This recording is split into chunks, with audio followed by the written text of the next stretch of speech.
Hey, what's going on, guys? It's your boy, NerdMode, and I'm going to be doing the next episode of Battlefield News, a video series where I'll be talking about changes and/or events within a particular Battlefield title. So without further ado, let's get started. Now, of course, in this particular video, we're going to be talking about highlighted information that pertains to the summer patch for Battlefield 4. Now, of course, if you're interested to hear about all of the details and get all the general information about everything that was altered, especially when it comes down to Battlefield 4, I have created another video that is a lot longer than this one, so of course check the description of the video to find that link down there. But other than that, we're going to start jumping right into things and get you guys the general information about what this patch did and what was altered, especially when it comes down to gameplay and some of the other features that are enabled on the battlefield. So of course, in this particular update, they decided to add the team balancer. Now this is a feature that the community has been wanting for a very long time. It's probably one of the most requested things that I see on DICE's social media sites. And overall, this is definitely a very welcome feature that has been presented into Battlefield 4, and as of the moment, I've seen it in action, and it seems to be working pretty well. Of course, it's not perfect by any means, but there's definitely room for improvement, and I imagine it'll become a lot better in the future.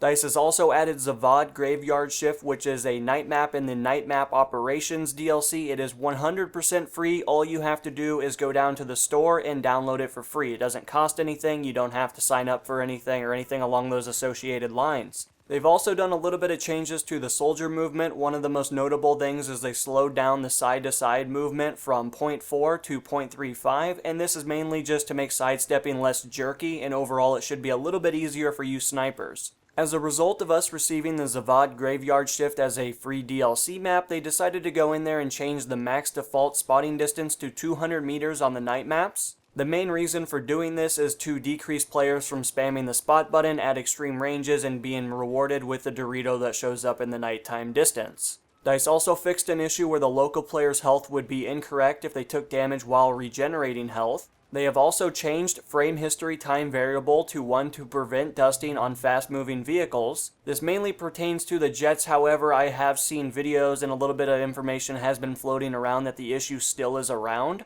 Now, of course, just in case you guys are not familiar with the term dusting, this is definitely a term that's been around in the Battlefield franchise for a very long time. This is by no means a new thing, especially when it comes down to the Battlefield experience. But mainly, dusting refers to when you take an RPG and you shoot at a vehicle that's moving and it hits the vehicle and connects, but unfortunately does zero damage and the vehicle just continues on with its path. Now, of course, as a result of Zavad Graveyard Shift being a night operations map and it basically being extremely dark and not having a whole lot of lights located around the map, they decided to add vehicles with headlights and interior lights as well to kind of illuminate the map overall and just give you a little bit more freedom to kind of navigate around vehicles. Now, transferring over to lock-on missiles, there has been quite a bit of adjustments, especially when it comes down to these, and a lot of them are definitely very good, especially when it comes down to balancing out the lock-on missiles overall. As a result of this, they have made the countermeasures more effective and more consistent, so no longer will you be able to consistently get hit through ECM even if you do enable the feature. Turn rates reduced to stop missiles from doing instant 180s, which is definitely very prominent, especially when it comes down to the ECM being enabled. You would see in a lot of cases that the missile would float around the vehicle and then eventually hit it doing 35 damage. Reduced time to activate guidance system in most missiles. Blast radii have also been tweaked up to reduce dusting. Change damage type from blast damage to impact damage. For example, using IR smoke in a tank causes a near miss will no longer damage your tank as a result of the missile missing.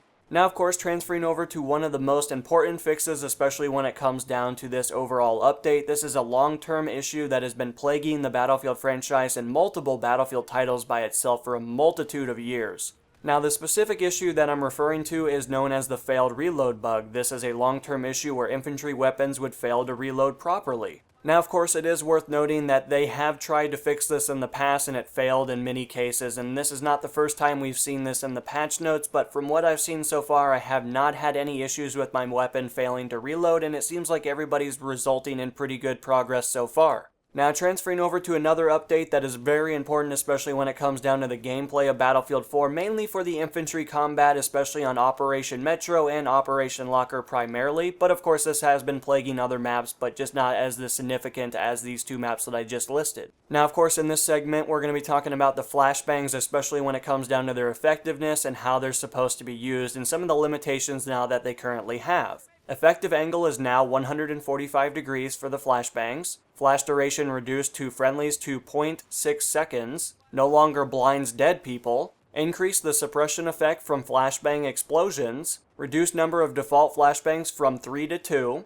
Updated effect to work exactly the same in dark and light environments. Shielded players in vehicles, also known as a tank driver, no longer get blinded by the flashbang. However, it is worth noting that open seat vehicles such as the hovercraft or something of the equivalency still have the effect to get blinded, considering that you are not concealed within the vehicle. Reduced time it takes for the grenade to go live from 10 seconds to 1.5 seconds. As a result of this prevents players from dropping flashbangs from tall buildings at enemies below. And last but not least, improved target line of sight obstruction testing. Now, from what I've gathered so far, I believe this is to decrease the amount of flashbangs that are flashing players through walls. However, I unfortunately don't have a whole lot of information at the moment, but I will keep you guys up to date as more information does come out. And last but not least, one of the most requested things that I've seen on a multiple amount of forums, especially when it comes down to the effectiveness of this particular launcher, is the SRAW. The SRAW has seen a few adjustments, not to its former glory of course, but definitely an improvement nonetheless. They increased the SRAW range as well as the SRAW's top speed slightly, so of course it's going to be a little bit easier to use, not as easy as it was before, but of course it's not as difficult as it is now, so of course I think it's kind of in a good medium at the moment.